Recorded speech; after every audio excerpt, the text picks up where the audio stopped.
various industrious ethics bowl students who have been working on an independent study on the ethics of drug pricing. And we have an esteemed panel, Casey Choi from the Department of Religious Studies, and Gary Monk from MD from Hackensack Meridian, and Carrie Biggin, yes, also from Hackensack, who has worked on ethics boards at the hospital, and Professor Paula Alexander from the Stillman School of Business. And I'll let our students introduce themselves. Hi, I'm Mark McGuire. I'm a freshman here at Seton Hall, and I'm in the School of Diplomacy. I'm majoring in diplomacy, modern language, philosophy, and minoring in economics. Hello everyone, my name is William Moore. I'm a sophomore here at Seton Hall from the School of Business, majoring in accounting and philosophy with a minor in IT major. Hi, my name is Robert Del Moro. I'm a major in interdisciplinary economics with a minor in creative writing and philosophy. Okay. I'm Professor Zackham. I'm one of the co-coaches along with Professor Zizek, philosophy and communication for the Ethics Bowl. I'll let Professor Zizek just give you a brief outline and description of what we do on the Ethics Bowl, and then we'll get to the panel. Thank you. So welcome everybody. You know, there's some really great interdisciplinary projects that are happening at the university. It's really an exciting time. And when you think about where our panelists come from, as well as our judges, they're from all across disciplines. And that's the most exciting part about what we do on this amazing thing called the Ethics Bowl. And when I look back on the past of it, we've been around about 4 years, and about 15 years ago we were dabbling in Ethics Bowl, and now we're really moving full force in motion, and these three gentlemen are part of our National Ethics Bowl team. So what it is, really, is you have a panel of folks just like them from all across the university, all majors, not just one college, but all colleges are represented in the university, and we discuss/debate all kinds of different ethical issues, again, across disciplines. It could be whether we're arguing about a self-driving car, or whether or not a drug company can have the right to withhold a drug that is supposed to be used to put people to death, like what's going on in Arkansas right now. Those are some of the things that we debate and discuss, or whether it's saving an extinct bird in New Zealand. So everything is open for grabs. And what's exciting is these things are happening, and our students are really digging deep, looking at ethical issues across all disciplines. And no matter where we're from, no matter what we teach in the university, with all the exciting things going on, the advent of the new School of Medicine, the new School of Communication and the Arts, the growth of the philosophy program, ethics bind Seton Hall University together. So with that, we do speak in one voice, no matter what discipline we're from. So it's very exciting, and if any of you are interested as students, thank you for coming. If you're interested in learning a little bit more about it, please contact either myself or Dr. Zackham, or one of our students. These three gentlemen represent our team as well. They will be coming back next year. Yes, no graduating seniors here on this team right now, and I know Nisha Desai, who is part of our audience member. She was also one of the people on our team. She's going to be graduating. Thank you also, Nisha, for being part of our team this year. And we look forward to this discussion and many others. And thank you to our esteemed judges for being with us today. Okay, so we'll have a presentation, and then we'll have some questions and comments from the panel. If you've got any questions, you can ask them afterwards, and then please hang around and eat some cheese or something. We'll talk more casually about some of these issues. So without further ado, Thank you very much to the audience for coming, and as Professor Zizek mentioned, thank you very much to our esteemed panel for taking the time to come out here today. As Professor Zizek mentioned, what we really do on the Ethics Bowl team is bring together different disciplines to talk about the common subject of ethics. And so what we'll be discussing today is the ethics of drug pricing, and specifically we'll be relating that to, as the picture there shows, the case that some people may be familiar with in the news, the EpiPen. We wanted to start by talking about a specific tragedy and a piece of legislation that resulted from the events that unfolded. Annie Laguerre was just 13 years old, and she lived in Illinois. She was at a sleepover when She went into anaphylactic shock after an allergic reaction. Police showed up, her parents showed up, but no one had medication that was needed to treat it or the training on how to use that medication. Unfortunately, she passed away a few days later in the hospital. And as a result of such a horrific tragedy in the state of Illinois, they passed a piece of legislation called Annie LaGuerre's Law. And what this law does is it makes epinephrine injectors and the medication that treats allergic reactions and training on how to use these injectors available to these police officers, to school personnel, to other local government municipality personnel. Illinois joined 47 other states who have similar laws and or are currently debating these laws to require such medication and training on how to use these medications to first responders and people who can arrive on scene to prevent other tragedies from taking place. While this law seems backed with good intention, Mylan, the pharmaceutical company who owns the rights to this brand name drug, EpiPen, has spent millions to pass these types of laws through lobbying efforts, perhaps in order to increase their profit margins. So now that we've given you a brief overview of Annie LaGuerre's Law, we'd like to outline what we're here to talk about today and how we're going to approach the subject of Mylan's EpiPen pricing. First, we're going to give you the history of the EpiPen, before going into Mylan's claim about profit maximization as the ultimate ethical responsibility of a company. Then we'll go through a few philosophical viewpoints on the subject through virtue ethics, rights-based approaches, and utilitarianism. And then we will offer our own practical solutions and considerations at the end, given the views that we've expressed, before opening the floor up to your questions from the panel as well as you here in the audience. First, it's very important to understand what the EpiPen is, what epinephrine is, and why it is so important and essential to many people in the United States and across the world. Anaphylaxis is a potentially life-threatening reaction to an allergy. It can be caused from a number of allergens or triggers, such as food, latex, medication, or insect bites. The drug EpiPen, or EpiPen Junior Auto-Injector, injects epinephrine. And what this does is it constricts blood vessels to increase blood pressure. It relaxes smooth muscles in the lungs to reduce wheezing and improve breathing. It stimulates the heart and increases the heart rate and works to reduce hives and swelling that may occur around the face and lips. So the pharmaceutical journal explains that this medication is essential to people who cannot breathe because they are exposed to an allergen. And this journal explains further that the actual drug epinephrine has been generic for a very long time. It's the triggers and the actual injecting device that Mylan uses to inject the epinephrine that is patented for their company. Mylan, since 2007, has priced the 2-pack from $93.88 up to $608.61. So that's an increase of over 500%. When Mylan first acquired the EpiPen, first acquired those patent rights, they were making about $200 million a year. Now they're making over $1.1 billion a year. They also have 90% of the market share for epinephrine injector. Now Mylan does have a competitor, and their competitor is Sanofi. And when Sanofi entered the market, Mylan's price for the epinephrine injector was about $300. However, the FDA, who regulates these drugs that enter the pharmaceutical market, did end up taking away Sanofi's product because of problems with the injecting device. And because Mylan had no competitor left in the market, the price then soared to over $600. When Sanofi announced reapproval to enter the market again, they announced that they're going to now produce a generic version of the EpiPen for $300. However, Time Magazine, NBC News, and the Pharmaceutical Journal all confirmed in September that the EpiPen shouldn't cost more than $30 for Mylan to produce. However, as we explained, they were pricing it at over $600 when they had no other competitors in the market.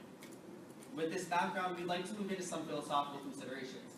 Understanding really that balance where you have someone like Annie LaGuerre who is really suffering and needs this medication, how essential these laws are, while at the same time, without this type of competition, the price for these drugs are reaching to skyrocketing levels, and we have this sort of philosophical debate ahead of us. So the first thing that I'd like to do when considering the ethics of this argument are to look at what Mylan's claim was in this entire case. Now, Milan makes a claim that was forwarded first by a gentleman named Milton Friedman, and then also later taken up by many others, that profit is the ultimate moral justification for a business in a perfect market. But we would like to pose the question, is this position truly morally justified? And in order to do so, we're going to consider three specific ethical perspectives. First, we'll look at virtue ethics and try to answer the question, did Milan act greedily? Then we'll examine rights theory. Was their pursuit of profit just? And finally, we'll go to utilitarianism. Did their actions maximize the overall social welfare? What we'll be attempting to highlight here is that no matter which ethical viewpoint one cares to take, the result in the end will be that Milan ultimately acted in a less than optimal way, and we're going to try and highlight ways that they could have acted better going forward.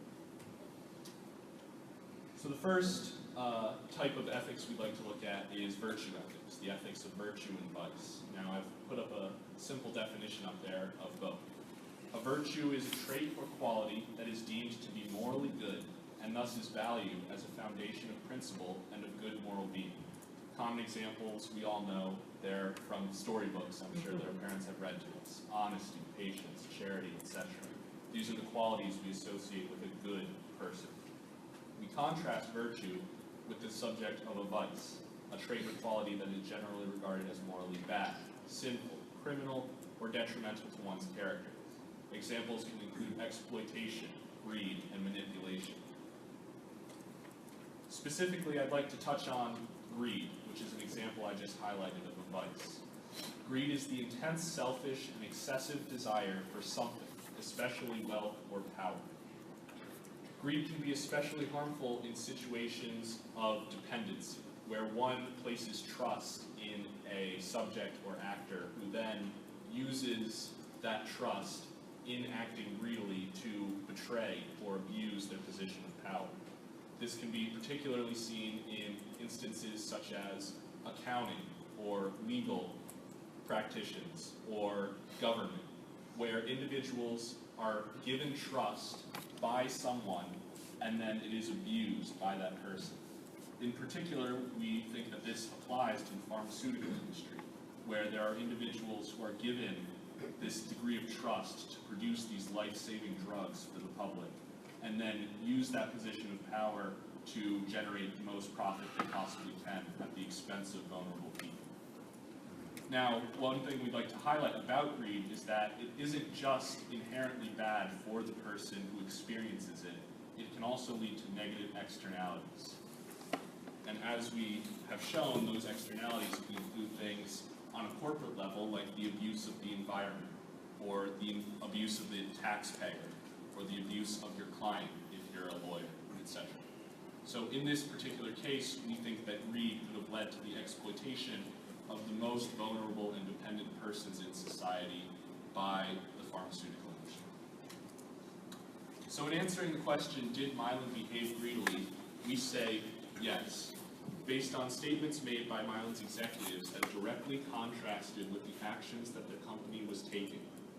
As my teammate Rob here mentioned during the introduction, in the period from 2007 to 2015, the price of an EpiPen rose approximately 400%, and in the same 8-year period, Milan's CEO received a 671% salary increase. We can see that there was no corresponding virtue that would have justified this greed. So one concept in virtue ethics is that potentially, if you're going to do an action, you may need to act with a particular vice in order to justify a greater good. However, we can see that that wasn't the case here because there was no corresponding virtue that Milan could have used to justify these price increases. In this slide, we've pulled a chart here that plots out the various times they've increased the price between the period of 2009, when they acquired the drug patent rights, and 2016. Every dot on the chart represents a price increase, and as you can see, it's a rather steep climb that they did there. So in summation, I have a quote here from Milton Friedman, who I said at the beginning was one of the main proponents of the free market perfect market economy system. And in that quote, he says, in a free enterprise private property system, a corporate executive is an employee of the owners of the business, which he says are the shareholders. That executive has direct responsibility to his employers, and that responsibility is to conduct the business in accordance with their desires, which is generally to make as much money as possible while conforming to the basic rules of the society, both those embodied in law and those embodied in ethical custom. So what we can see here is that even in Milton Friedman's construction of the perfect market system that he advises for and advocates for, he still considers abiding by ethical constraints to be a necessary factor for a corporation. And so it's our belief personally that Mylan, to a certain extent, disregarded this corporate social responsibility in their actions. So next we'd like to touch on profit maximization on a rights-based account. There are two types of rights. There's fundamental rights, which cannot be infringed upon, and derivative rights, rights which can be infringed upon if they threaten a certain greater right. For the sake of an example, there is the right to personal security of person. So your security is a fundamental right guaranteed to you. Privacy is a right derivative of that, so that if, for example, we had reason to believe that someone would commit something like a terrorist attack, their privacy being derivative of security, if it threatened the security, we would be able to override that right in certain cases. In this case, we're looking specifically at property rights. One of the main proponents, philosophers of property rights is John Locke, who states that property rights are fundamental or natural rights, such as the right to security. This is because your right to invent something, it's part of your own intellectual property. Because you have put in the know-how, you have figured out how to create a specific device, compound, product, you have the absolute rights to that based on the fact that you were the one who came up to it. It's very core to who you are because it's your own intellectual design. Now, as agents for shareholders, managers ought to respect the shareholder and owner property rights. They are given shareholder property for a specific purpose. So in other words, the pharmaceutical CEOs, the pharmaceutical managers who are making this decision, they ought to respect the shareholders and the owners of the property rights in a way that advances profit maximization. We take no issue with that stand. However, as we can see, Mylan's managers, even though they ought to maximize profits, we're going to see that this runs into a number of problems, as with Milton Friedman, who offered the perfect market analogy for his theory that we're going to see really doesn't stand the test in the specific case of the pharmaceutical market and then Mylan specifically. So the question then arises, how far do these fundamental property rights extend? This is the question that I will be speaking about, assuming that indeed that the primary duty of a head of a company is to maximize profit. That seems readily apparent, and so our contention is that profit maximization is unacceptable when companies exploit market failures and in doing so harm the most vulnerable and dependent. So the issue here necessarily is not that Mylan continues to increase the price of the drug, but to the degree that they increased it, why they increased it, was this led more by greed than necessity, and we analyze this through the lens of market failure. Now, in order to do this, we have to ask the important question, what in fact is a market failure? Well, market failure occurs when the allocation of goods and services is what we call inefficient. Inefficiency, when looked through in the economic lens, very simply means that in a perfect market, goods and services are allocated in such a way that the allocation it does not make one person better while simultaneously making somebody else worse. So it's an equilibrium. But we see that when analyzing the different types of market structure, the pharmaceutical industry, in fact, is not a perfect market. The three types of markets that we're going to analyze that fit more closely with the pharmaceutical market is monopolistic competition, which is a market structure in which a large number of firms compete by making similar but slightly different products. So if you imagine the cell phone industry and pretend that there are more major firms in that industry, You all get a cell phone from, let's say, the 20 major producers of the cell phone. But each cell phone is slightly different. There are what we call product differentiators, or slight differences that make you choose one over the other. So this is monopolistic competition, where a large number of firms produce a very similar good, but there's slight differences. Now, the next type of market structure is an oligopoly, which is more in tune with the telecoms of today, where a market structure in which a small number of firms compete, where a small number of firms have a very large share of a particular market. So in this case, if we look at the real world of something like telecoms or smartphone production, we can see that Apple, Samsung, they control an overwhelming share of the market. So when 3 or 4 firms control an overwhelming share of a particular market for a particular good, that is categorized as an oligopoly. And this type of structure is very inherent within the pharmaceutical company, given the barriers that we'll speak about with the FDA approval process, etc.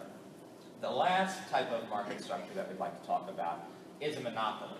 Now, a monopoly arises when there is one firm which produces a good or service that has no close substitutes and is protected against different types of competition for the good by barriers that prevent other firms from entering the market in question.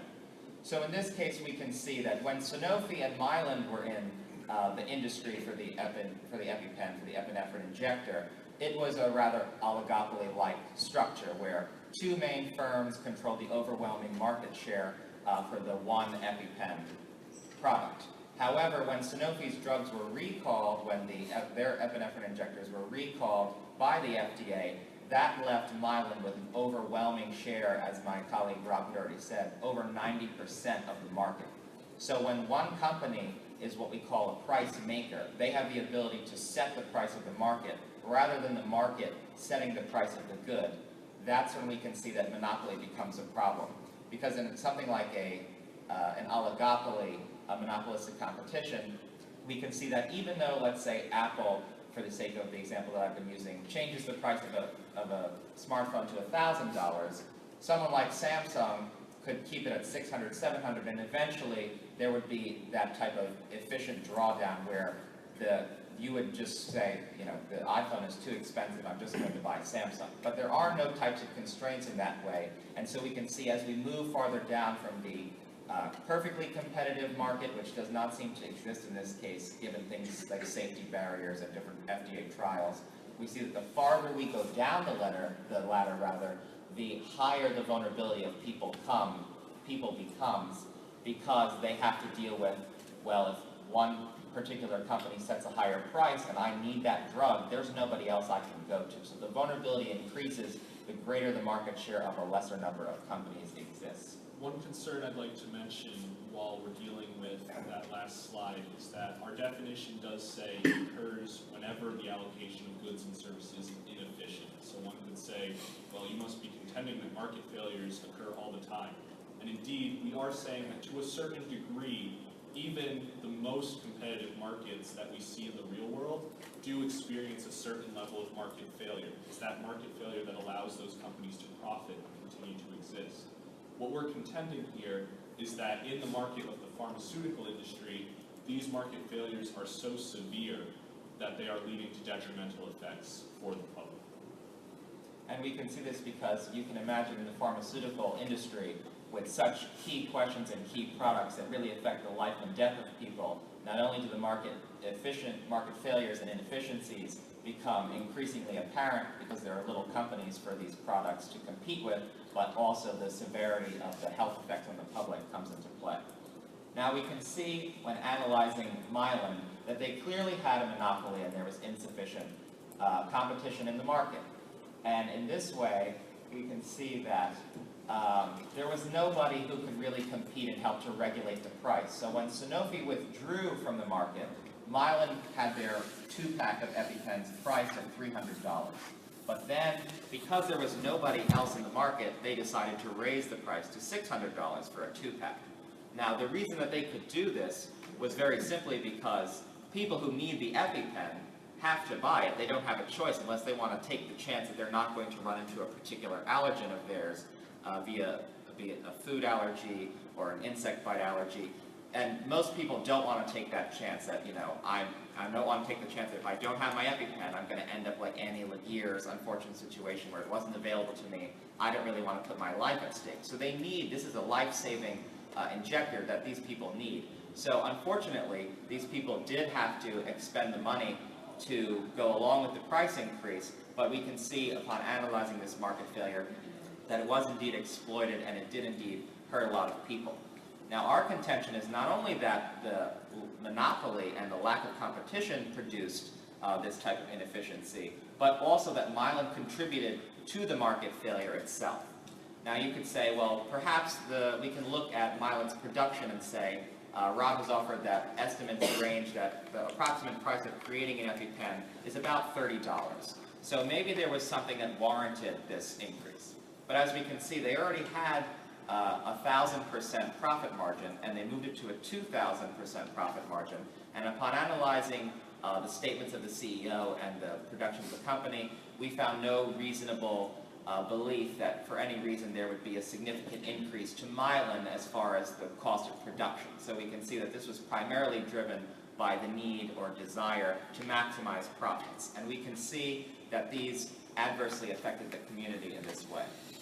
Two prime examples that really made big headline national news that go along with this theory are the Justice Department and a racketeering charge. The Justice Department fined the company Mylan $465 million for exploitation of the public because they found that the increase of this drug was completely unwarranted and it desired to rectify that mistake.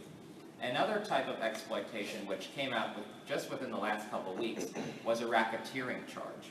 Now, in order to give a brief background of the racketeering charge, because it does get rather complicated, it had to do with what's called PBMs, or Pharmacy Benefit Managers. So if you imagine a triangle, on one end we have the pharmacy, where people get the drugs.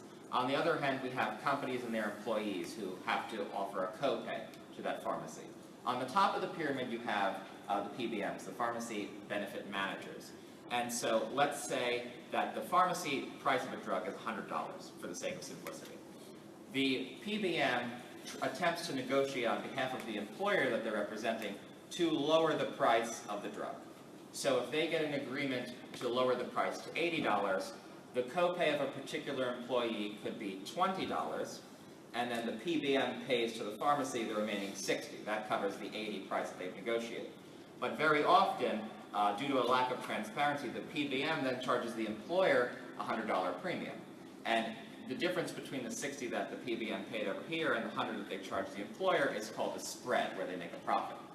Now, what the Justice Department seems to be implying with this racketeering charge, that they believe there is reasonable cause to believe that the increase in prices was coordinated in a way with the PBMs that they would favor Mylan's particular EpiPen injector because they could increase their own spread of profits. And PBMs are supposed to remain neutral, as they're supposed to represent the insurance company's employees, and they're supposed to remain neutral. They're supposed to remain farther away from the pharmacies and the drug-producing companies. So in this way, the Justice Department seems to think there is a high level of collusion that warrants further investigation, which we can see that is going on. Now, Mylan exploited the market failure by raising the price over 100% over what they already had. Now, we look at Eric Brown for this, for a little overview of market failure once more, because we're really going in depth on market failure here. He offers a number of rules with regards to how to deal with market failure. In particular, we look at the imperfect market rule and the vulnerability rule. The imperfect market, which this clearly is given the barriers and the monopolistic type of industry that it inherently is for the epinephrine drug, he says that you ought not increase market inefficiencies. So we can see that by Mylan's increasing the drug price so significantly, they did in fact exploit these inefficiencies for no reasonable reason. And then we can also see that the vulnerability rule says that if you must take advantage of certain people, you should not press the advantage, you should not press your advantage in such a way that it's detrimental to the community. So these practices hurt the most vulnerable and dependent, because we can then look back at Annie Laguerre's law through this new lens and see, why would Mylan spend so much money advocating in so many states to mandate that their products be given to police departments, to school boards, to different nurses, EMTs. Well, we can see that by mandating that these different municipalities have to buy their product, then guess what? They have to spend that extra money. And we can see how this would negatively affect many communities, especially those of lower income. Because now police departments, EMTs, nursing facilities, school boards, they have to double their expenditure to meet the exact same level of EpiPens that they keep. So if they have to keep 10 on stock, they now have to spend twice as much. Perhaps they have to spend more on training. So this negatively affects things like education and security. So we can see that these hurt the most vulnerable and dependent people and communities. Now we go farther by talking more about exploitation, which is a shoot-off of greed. We spoke about the vice of greed. The exploitation goes hand in hand with that. We offer two different types of exploitation: economic exploitation and intimate exploitation. Economic exploitation we define as an unfair transaction of money for a particular good or service. And we define intimate exploitation as an event wherein one person or industry manipulates another for deceitful personal gain, such as misleading advertising or public statements. So we can see that clearly this was an economic exploitation in that a very unfair transaction of money for the particular good, in this case the epinephrine injector, was offered as there was no reasonable cause for the price increase that was easily discernible that would warrant increasing a 2-pack price from $300 to $600. We can see that the intimate exploitation comes into effect with statements from the CEO and different company executives who said that their primary concern is the care of the public and ensuring that these devices are able to be distributed to the most people possible. And while that sounds good, and while Annie Laguerre's law once again seems to validate that on the surface, we can see that digging deeper, these exploitations did in fact go hand in hand and were both used to press the advantages to the detriments of people in the community, as you might imagine. Because not only does Annie Laguerre's law affect the municipalities, but then you have to consider the people themselves. People have to buy the EpiPen, as we said. So if they don't have insurance, how that works is they had to spend the full $300 from the pharmacy to get an EpiPen. Now they have to spend the full $600. So those people who already are the most vulnerable, people who can't even afford medical insurance, now have the price of an EpiPen doubled for them. And many people think that when Sanofi entered the market again, well, the price instantly came back down to $300 to make it competitive again. But that's actually not what happened. Mylan actually, we found through our research, instead of doing that initially, they offered what we call a voucher, where the people who didn't have insurance could get a $300 voucher, where they would once again pay only $300. But people who had insurance, it still cost $600. And it took several months of pressure from the public, the media, and indeed the Justice Department to ensure that that price was brought down. So even in that time of heavy scrutiny, they've tried to squeeze out as much profit maximization as they possibly could. We looked at two different philosophers here to see how this exploitation fits into the moral calculus. The first is Rawls, who offers that one must strive to balance theoretical common sense with general moral principles. In this case, the theoretical common sense would be that as an executive, I ought to maximize the profit of my company. But the general moral principles would be that I would not want to disadvantage so many people, especially the most vulnerable and dependent, in lower income areas, in police districts, in educational facilities. And we can see that in this case, general moral principles were not really taken into account. Gooden also offers a definition of exploitation, where he says that exploitation is defined as the pressing of one's advantage against those who are vulnerable to such an advantage. In this case, the pressing of one's advantage would be Mylan. They have a monopoly. You can only get your EpiPen that you need to save your life from them. Their advantage is that they can set the price, and no matter what, you still need the device. So you're vulnerable to their price increases. You're vulnerable because you need that device. And so in this case, they press that advantage by increasing the profits, knowing that you had no choice but to succumb to your vulnerability. So we can see in this case that under both economic, intimate, and Rawls and Gooden's definition, Mylan's philosophical claim that the only ethical or the primary ethical consideration of profit maximization as the ultimate justification for a corporation does not necessarily hold up, and we can see the various ways that they went about exploiting it via the PBMs, via the increase in price, via annual years law. They really had a very comprehensive, all-encompassing campaign to press these different types of advantages. Now, Milan exploited vulnerable and dependent persons and used them as a means to an end. Now, a prime philosopher who deals with persons is Immanuel Kant, who we have a quote up here. We quote him as saying, "Always treat people as ends in themselves, never as means to an end."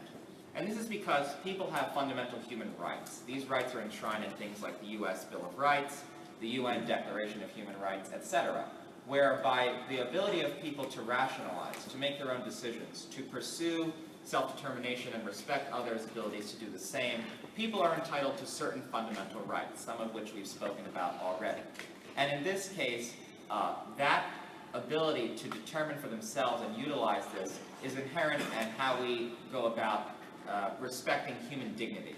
So when you treat people as means to an end, that means you disregard their human rights effectively. Because, in other words, we used annual years law. We increased the price, knowing that you were vulnerable to us. We used you and these various methods as a means to our end. The means being your need to buy the good at the price that we set to save your life. The end being, we are going to maximize our profits, and because you don't have a choice, we're using you as an end to that mean.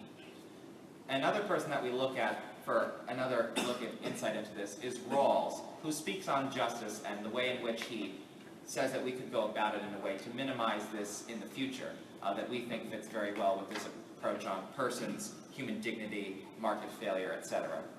Rawls says that the principles of justice are chosen behind a veil of ignorance. In other words, company executives, being the people who set the price, if they're having difficulty or if they're unsure of whether or not their actions are just, a prime way to go about determining this is to adopt a veil of ignorance. What that means is to adopt a position wherein they pretend that they are someone who is in need of a particular product, and they forego their own personal bias. So they disregard whatever their economic status is. They disregard whether or not they have insurance, the community they live in, the level of violence, education that they have. And by taking away all these things, they inherently assume, in most cases, that they are the most dependent in society. And therefore, if they envision themselves in this position, if they feel that the decision would disadvantage them when they wear the veil of ignorance, they could best determine whether or not their action was just and adjust their approaches to this accordingly. Now, market failure, as we see here, failed to adequately distribute important goods and life-saving drugs, and it harmed the most vulnerable and dependent, as we've spoken about in these communities, those who lack insurance and those who are at the lower end of the income spread, as we have spoken about. So, in conclusion of our rights-based approach, we say that though property rights and the pursuit of maximizing profits is very important, this does not justify contributing actively to market failures or otherwise exploiting market failures in a way that exploits persons and fails to adequately distribute primary goods and harms the most vulnerable and dependent. So once again, just to reemphasize what we've been talking about, though it is key that property rights and profit maximization should be the primary calculus of a company, there are general ethical principles that we've spoken about where that people should not be exploited, and we should try to maximize the ability to distribute the goods as widely as possible while minimizing the effects on the most dependent. And in this case, we can see that given the inherent market failures of first the pharmaceutical industry, the EpiPen industry specifically, and then the actions of exploitation, as outlined by the Justice Department in our own findings, via Milan's calculus, we can see that they really failed on just about all of these principles, and thus we determined that their pursuit of maximized profit was unjust and unethical in this case. So we've covered now both the rights-based approach and the virtue ethics-based approach, so I'm going to finally touch on utilitarianism, which is a type of consequentialist doctrine. Specifically, utilitarianism states that it's the ethical doctrine by which an action ought to be performed if and only if it results in a higher net utility than any alternative act. So Milton Friedman and others have argued that the profit maximization actually fits within a utilitarian worldview because it allows the corporations to maximize overall social utility by maximizing their profit, which benefits the owners of their business. However, in light of market failures, we argue that this is not the case. When specifically looking at consequentialism and the EpiPen case, we can see that Mylan contributed to the market failure and created a virtual monopoly, exploiting their gain at the expense of others, which created a situation in which primary goods were not fairly distributed. So we can see that the profit maximization model only leads to the best outcomes when there is a fair competition, and that as competition produces more and better quality goods, it can be generally accepted as a tool for promoting well-being. One thing that I want to emphasize here is that I know through our discussion so far, it may sound like we're very anti-business. You know, we've been talking how Mylan is so evil, they've been hurting the industry and hurting all these people, and how can there anything to redeem this? But that's not what we're trying to say here. We fully recognize that profit is an inherently useful part of business, and in fact it's vital to society. Profits for businesses are the motivators that lead to innovation, creation of better drugs and safer drugs going forward into the future. It's what helps combat the diseases of the future. But what we're arguing here is that insofar as it exploited a failed market, and insofar as it did harm others to a greater degree than was necessary, Mylan can't hide behind justifications of promoting net social welfare for explaining why it did what it did. So, just as we were saying, there were many factors that took place in this type of market failure. And before concluding, we want to briefly touch upon the role of the government in all of this, because the FDA regulations and the barriers to entry are a large part of what did occur in this whole scenario. NPR explains that both Teva Pharmaceuticals and Animas Pharmaceuticals submitted plans for generic EpiPens in early 2016. Both of those plans were rejected by the FDA, and those are just the two we know about because a lot of the applications, or all of them I believe, are confidential. These two companies have come forward about what they did and applied for, that they were rejected for. However, the government is important in defining property rights, in protecting these types of contracts that, according to Kant and other philosophers, are very essential to who we are as human beings. However, the FDA Office of Generic Drugs reports that there's a backlog of over 4,000 applications, that it costs $10 to $20 million, it can take over 50 months. And once those patents expires, once Mylan's patent expires, over 80% of their profit that could be used for research and development and other things is lost to other generic other generic drugs that are produced. And if they wanted to challenge a generic drug that was coming into the market, the FDA is required to stop the acceptance of that generic drug for 30 months unless that case is settled in court. So there are a lot of government barriers to entry. There are a lot of aspects to this market that are complex, that have to do with the government and not just Mylan as a pharmaceutical company. However, it is important to recognize, as we've discussed, that there is a market failure here, and there was a form of exploitation. And whether it's economic or intimate, you can talk about it, but the bottom line is that there was exploitation of this failure, and that we believe there's a corporate social responsibility above that Mylan should have taken in order to resolve some of these failures. So in summary, we've talked about three different ethical perspectives here. We've talked about the claim of virtue ethics. Did they act greedily as defined by what is ethically bad? We talked about how unfairly they exploited persons, not just, individual units of economic gain or loss, but people who have rights and who have concerns that we morally must care about. And finally, we talked about how they failed to maximize net social utility through their actions.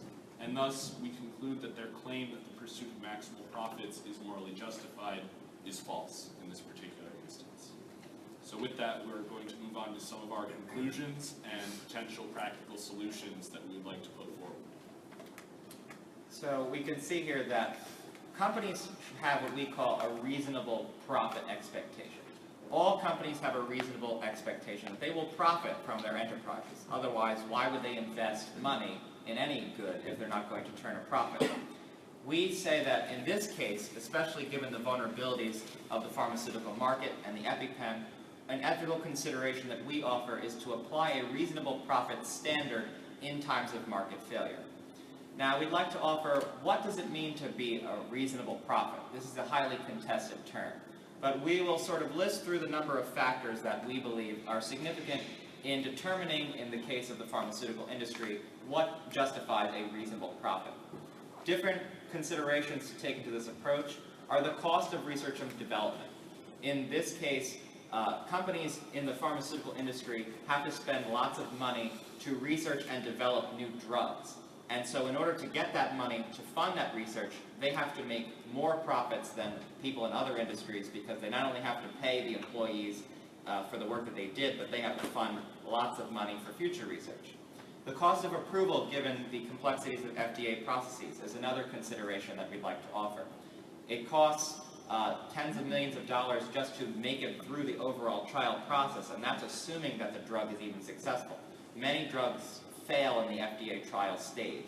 So given the complexities of the approval process and the amount of money needed to consider funding future drugs, with the anticipation that many of those drugs will in fact fail, that is another consideration that has to be made when determining what does it mean to have a reasonable profit with these goods. They also have to determine the amount of money needed for future drug development, which again allows for that expectation that some will fail. They need to pay their employees and offer incentives. They need to pay their salaries. They need to pay for their benefits. They need to offer incentives such as raises, etc. And they also have to deliver on the reasonable expectation of shareholder profits. Those who are invested in their stock also expect a certain level of profit, and they have to factor that into their calculus as well. We can see that in the case of Mylan, actually, despite the fact of all these price increases and this exploitation, we found through our research that the price of their stocks actually decreased rather significantly, contrary to what many would believe. You would think that with so much more money that they would be making off of each individual device, their profits would increase, and so would the shareholders and stockholders. But actually, from May 2015 to May 2016, when the hike was made and until it broke with the national news, stockholder prices went from $70 a share to $40 a share. So actually a considerable amount of money was lost in that exchange. And we also take into account the need to reinvest in the business in the form of marketing, infrastructure, and new technology. So these drug companies are on the cutting edge of the research, as we've said, for future drugs and other life-saving drugs for different cancers, treatments, conditions. And in order to do this, they need to invest in new technology to be able to adequately test these drugs and put them to trial to help these people. They also need to invest in their infrastructure to build up their buildings and construct the new facilities, given the new technology they have to spend on. And they also have to spend a certain degree of money marketing the drug. We can see that they also have to take actions to protect the most vulnerable and dependent, which in this case we can see that Mylan eventually did come around to doing when they offered their voucher program and decreasing the price once more. But this should have been done much sooner, because the price should not have been raised either at all or to the massive degree that it was in the first place. So in order to avoid these types of situations in the future, where we have to wait months or years for the reasonable profit standard to sort of come into effect, and government bodies like the Justice Department to bring these back into accord, while in the meantime all these people have been exploited in the various communities, districts, and uninsured that we've seen, the reasonable profit margin, reasonable profit standard would take into account all the various considerations that I've just listed and determine what margins are needed to fund these at a reasonable level. And we believe that by doing this in the various different types of markets that we've spoken about, we can adequately determine what justifies reasonable profit. So in the case of an oligopoly, a reasonable profit may be 10%, and a monopoly it may be 5%, it may be 20%, it may be 30%. But we determine that as the market failure increases, we say that the reasonable profit standard would come down, that a reasonable profit would be determined to be lesser, because we would have to make the money earlier on. So in the case where the market is closer to that perfect competitiveness that Milton Friedman spoke upon, perhaps the reasonable margins of profit would be higher with these considerations. But that once again, when the market failure is as severe as it was in Mylan's case, the reasonable profit margin would have to decrease in some form.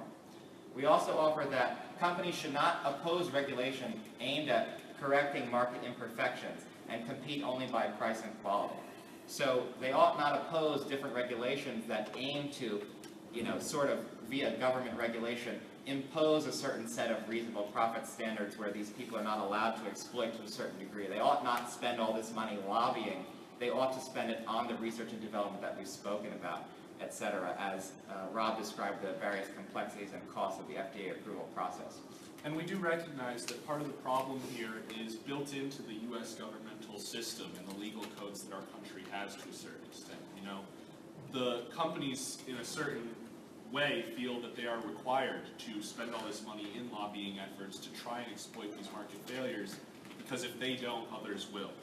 And so we would propose that people should support legal solutions to these sorts of things, such as increased transparency in terms of spending, and perhaps, you know, regulations against certain amounts of lobbying efforts in times where they can be seen to exploit market failures that lead to the hurting of dependent people.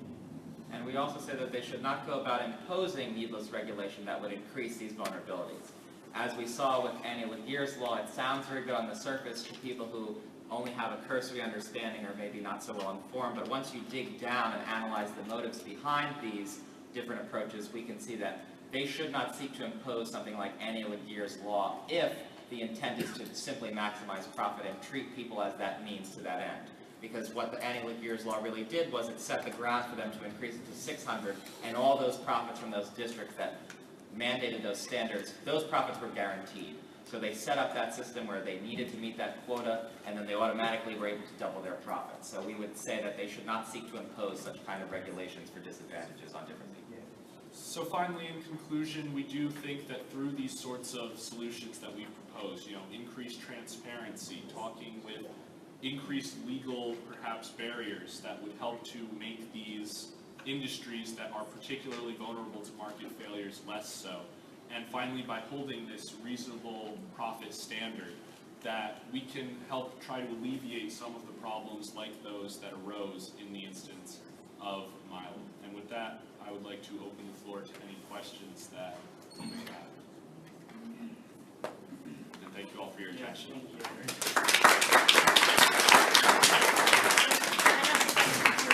I really want to thank you for that very excellent job that you just did in reviewing this particular issue and the drill down to the type of ethics and informs the suggestions that you made.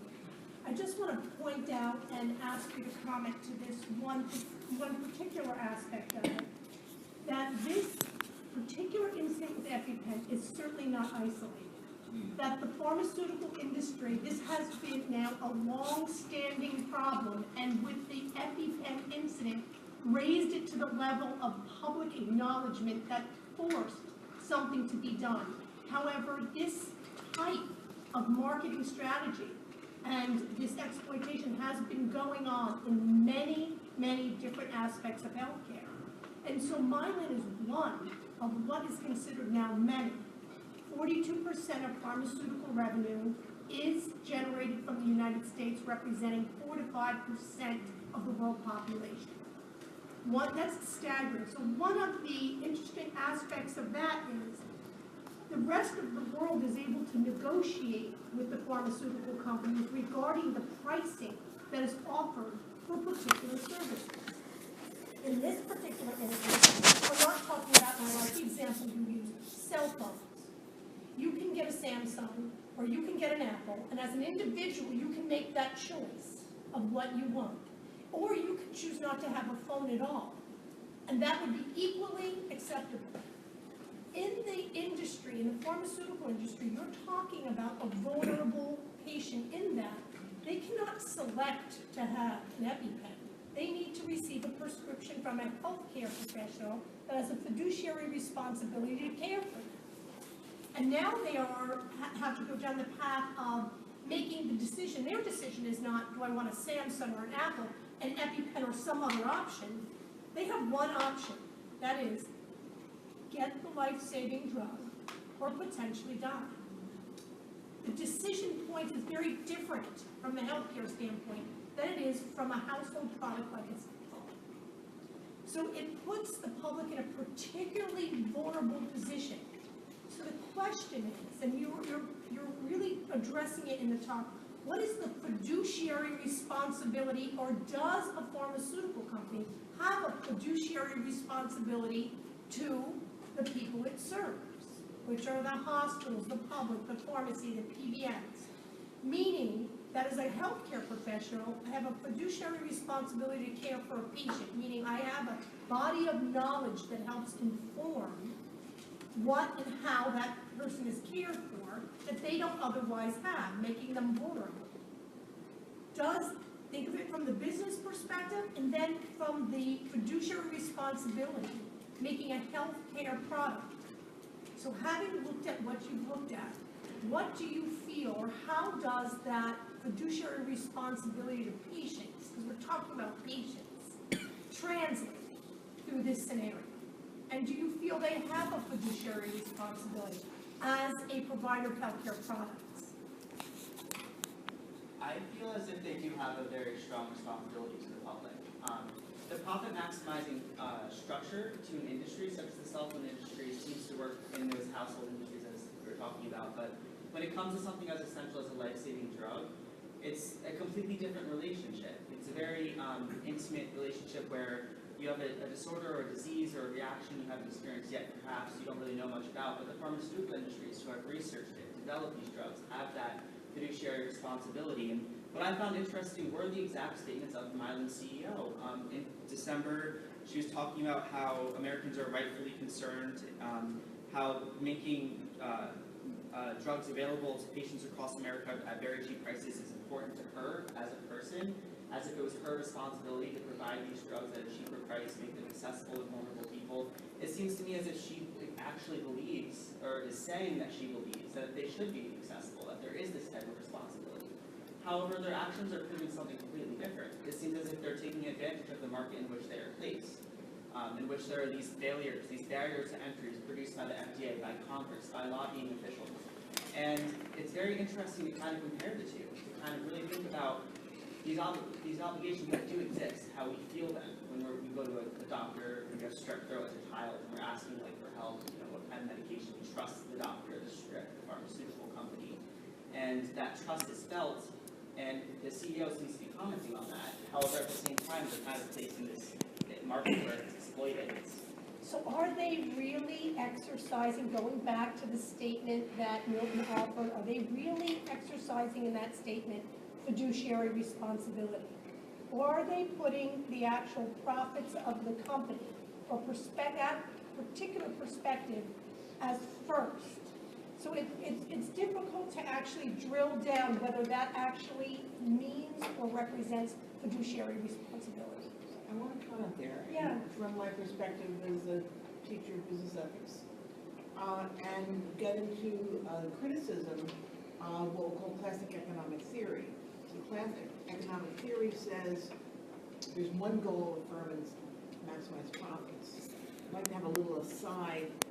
When Milton Friedman wrote his article, it was in the 1960s. It was published in the New York Times magazine on a Sunday. And the context was General Motors was taking a vote about whether they would include union representation on their board. That inclusion of union reps on the board was rejected, but they added Reverend Sullivan, who formulated the Sullivan Principles for Engagement in Apartheid South Africa. So that's a very old-fashioned view. So Milton Friedman, I find, is disturbing that he's still alive and well when you take a look at the sociological context of the knowledge. That's a very out-of-date point of view, that you have no other shareholders on your board except people, not even pension funds. So the inclusion of your shareholders' pension. So that's a little aside. But your question is very interesting because it says, are there multiple fiduciary obligations? And so the competing view about there's a view that there's profit maximization is another point of view articulated by Herbert Simon and Martin Simon, saying firms have multiple goals. And that would say they have a fiduciary, you certainly have a fiduciary obligation of your board and your managers to your shareholders. There is a fiduciary obligation. But the question is, are there other fiduciary obligations? And certainly, lawyers have fiduciary obligations to their clients. Doctors have fiduciary obligations to their patients. Pharmacists have fiduciary obligations, investment advisors have fiduciary obligations, accountants do. So we recognize the multiplicity of and the diversity of the fiduciary obligation. And so if you take away the lens of there's only one goal, I think that becomes important. And I think that's a very interesting question to pose. One interesting point that you raise is the fact that in those industries, it's very easy to hold an individual accountable. You have an doctor who signs a Hippocratic oath. You have a lawyer who that individual lawyer is responsible for keeping the vow of secrecy with his clients to protect their best interests and maintain the secrecy of whatever they tell them. In this particular instance, though, it's very difficult in some cases to hold a particular individual within a business There's a responsible. trend now, For and those there's a business new game in decisions. town, Yeah. and individuals are being criminally charged. So there were criminal charges in General Motors case for the ignition switch. There were criminal charges against BP. So there are criminal charges now against individuals in Wells Fargo. So the corporate veil is no longer hiding people from individual liability, and that's an evolving norm in business. Yes, that's, I want to think about something as a consumer too, because I'm Okay. sharing this with the panel. So my daughter is an athlete, okay, so as a little girl, she had gotten sensitized to wasp stings. So wasp got under her shirt, got many, many bites, and her pediatrician